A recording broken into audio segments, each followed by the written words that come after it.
Welcome to Between Two Pastries, a not-so-typical nutrition podcast. Nicole and Annie are licensed and registered dietitians. Join them as they discuss hot nutrition topics, challenge popular beliefs, and have a blast doing it. Here are your hosts, Nicole and Annie. Welcome to Between Two Pastries. This is Nicole.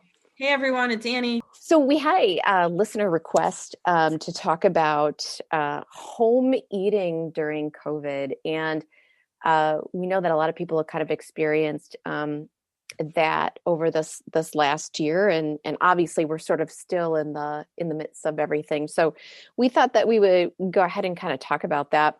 People kind of joke about it. Like, I know. Oh, haha, COVID, and I eat whatever, and I put on it's called, like, what is it, the COVID-15 or, whatever. Like, people joke about it. And not that they can't joke because other people feel bad, but most people are joking because they themselves have an issue. Oh, I agree. That's what I've gathered. As I've spoken more to people who are joking, they've really got a lot going on, whether it be stress or depression or of super huge struggle to like understand their bodies, and now being stuck at home. They have to, and they don't like it.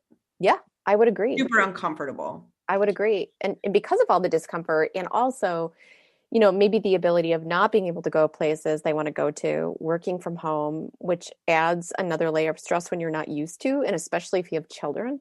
Mm-hmm. So I think it's just everything is kind of compounding and like heading ahead. Yeah. So I think the main thing is that if you're using food to cope, hopefully you recognize that that's what you've been doing, and that maybe we can look at some other ways to cope instead of, always going for food, basically. Yeah, no, absolutely. And obviously this might be something that people experience. Obviously, we've been in a pandemic for almost a year. So I would expect people to experience this. But this could be something you experience on a Thursday because you have the day off from work in a normal situation. Right. This could be something you experience when your husband or wife is out of town for work. And so you've got 3 days of just, there's no distraction. Right. But like what you were saying with the like not only the distraction, but people really struggle with being with themselves. Oh, whether it's a food issue or not, people do not like to be alone with themselves. Right. Whether it's their body or their mind or both. I honestly, I can do a full disclosure. I've had that experience where I did not ever want to be alone. Not that I was dependent on someone else, but more so I didn't like how I felt about my body or the thoughts that I would have when I was just with myself. Mm-hmm. Whether it brought up a lot of anxiety or, whatever. Yeah. But I will say you learn through experience and exposure how to be with yourself. And for me now, it is like, I love it. Yeah. I don't mind it at all. Let me be with my body, be with my mind.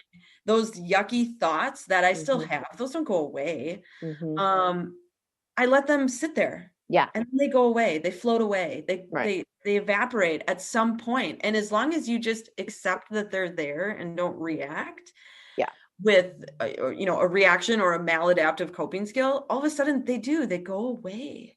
Well, I think what's important for people to understand is A, they are not their thoughts.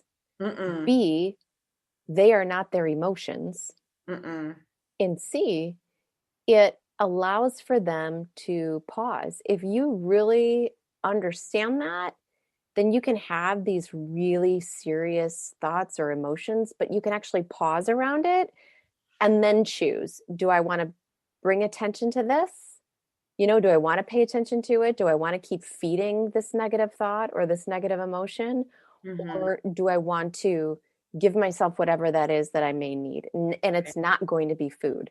It's going to be whatever that is, acknowledgement, time and space, closing your eyes, 2 seconds of breathing.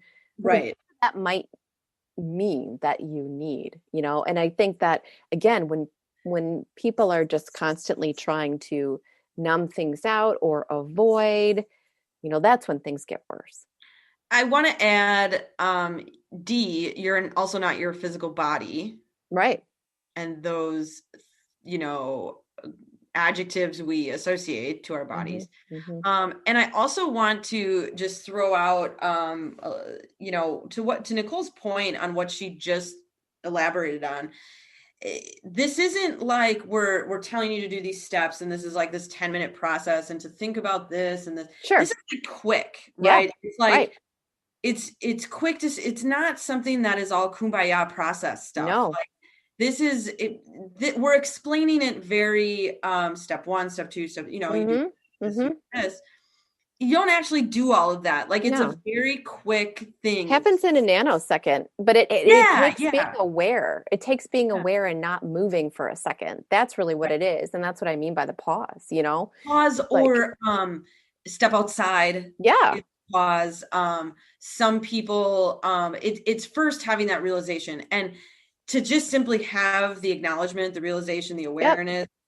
That first step of having awareness, people can already have the roadblock before that happens, because you mentioned numbness, habit, boredom, anger, whatever it is that we don't know how to handle, stress. That's the roadblock to even being aware. So then what do you need to do? Right. And that's the other thing though, too. Sometimes we don't need to do anything. Sometimes we don't actually have to fix anything. Sometimes we just have to accept what's going on. And the more we can accept without the resistance to the situation, we find peace and space within that, But the more that we're trying to force, we don't want it this way, we don't like it this way, I want it different, the more it's going to basically eat away at us. Correct. I've obviously my area of expertise is this type of thing, but with food. So the way that I've used this, as people have, because this applies to not just, this is like beyond, this is everything. This is people literally everything, kids, everything, right? Everything. So as it relates to food though, you talk about that process, you talk about doing or not doing, and just the awareness piece. So what I've told people before that are in that very, very beginning stage of things, they've gained awareness, so they can say to themselves, I'm bored. That's why I want to eat. Sure. Or I'm numbing myself with ice cream. That's what I'm doing. Or salad. It doesn't matter. Like, people numb themselves with lots of things to feel good. And so when they do that, I'm often, okay, you find that awareness, you can see the connection between numbing, boredom, whatever, and food. Let's go use those coping skills. If your brain is still like food constantly, you can't think of it. Go get a snack and go back to your coping skills. Is it the same? What's going on? And because when we have that constant message to eat something, or chocolate, whatever, maybe it's a food item, let's go and do that in an appropriate portion. Does that clear your brain to be able now to understand the boredom food connection, that's what's going on, and what are you going to do next time? So so first you realize it happens, you can't break it, you go, you eat out of boredom, and now you're back to this, okay, I recognize I eat when I'm bored, what can I do? And we have those coping skills, and it's kind of like throwing against a wall, just seeing what sticks with coping skills, especially if you've never used them before. Yeah, completely. That's such a new thing for people when they've never used them before. And I think it's important that we touch on those, because one of the main reasons for people, or like how-tos to get out of this COVID eating regimen, new habits and boredom thing that's going on, is not necessarily structure. It's coping skills. It's being able to have that awareness and then apply different things. Yeah, completely. Self-care, either mentally, physically, or it might be things we're doing, not necessarily to avoid. Right. Big difference. It is a big difference. It's finding your power within those and not giving it away, because we're just used to that, right?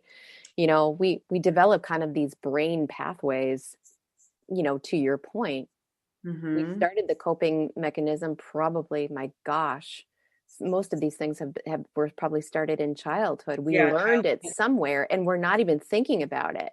Mm-hmm. I mean, even then, it wasn't a think of, well, I'm going to eat every time I'm bored. No, what happened is you just ended up doing it. The brain associates good feelings or false sense of good feelings with when you are experiencing whatever you don't want to experience. Yeah. So just acknowledging that alone, being like, oh, okay, yeah, I guess I have been doing that, you know? Right.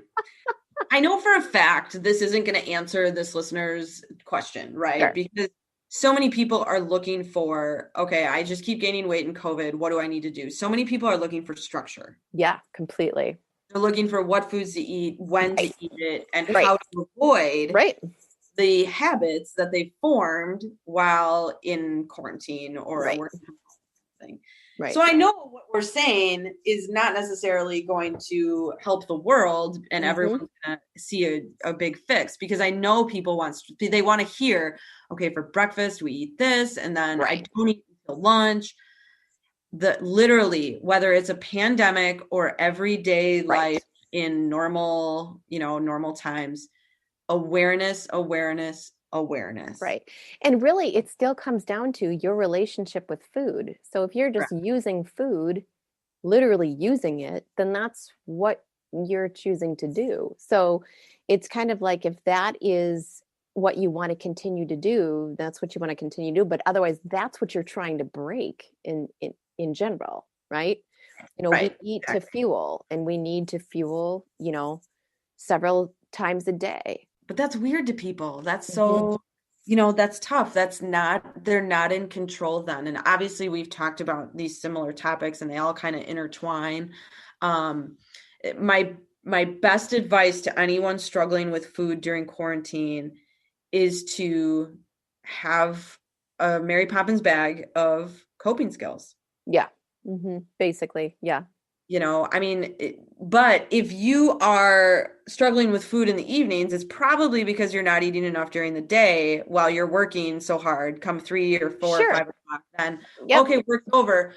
I can let work go, but now I have all the feels. I'm Yep. hungry, right? So there could be some manipulation of when you're eating hmm to make it so it's more normalized and steady Right. versus maybe sporadic, because you might be overloading on distraction during work hmm and not self-care when you should Right. be self-care. So, Right. that list of coping skills, whether it's music, journaling, reading, hmm TV, talking to a friend, whatever, those are just some of the hmm basics. hmm Those go a long way, but you got to develop your own list first. Absolutely. So how do you break a habit? Right. By developing another habit. And so that's the thing. And another habit that is serving you more so than taking away. We learn what we learn at the time when we needed it, right? Mhm. And like I Right. said, usually it's at a younger age where we're not really being rational about a lot of things. No, You know what no, I'm saying? no. We don't know why or Right. But then right. once you can finally recognize, oh, this is a habit I've had for a really long time, you know, this is Well, and something realizing the benefit of it. I mean, think about habits like nail biting. oh, sure. If you want your nails to look okay, you don't bite them. Right. Or you deal with your anxiety, so Correct. you stop biting them, right? Right. Right. Yeah. So it's more so like, I mean, you could relate that to food habits too. I mean, if I'm bored, therefore I eat, hmm how important is it for you to not do that habit? Right. Right. But that's the thing. And that's why habits come. What's the reward? What's the reward? There's a Yeah. reward for when I do this. And so when you're developing a new habit, sometimes that initial reward doesn't quite fill that gap like the old habit did. So it Yeah, takes yeah. practice, Right, right. and association, but it also takes choice. It takes real Yes. choice that, hey, you know what? No, I really don't want to do this anymore because in the end, I'm not feeling good at all.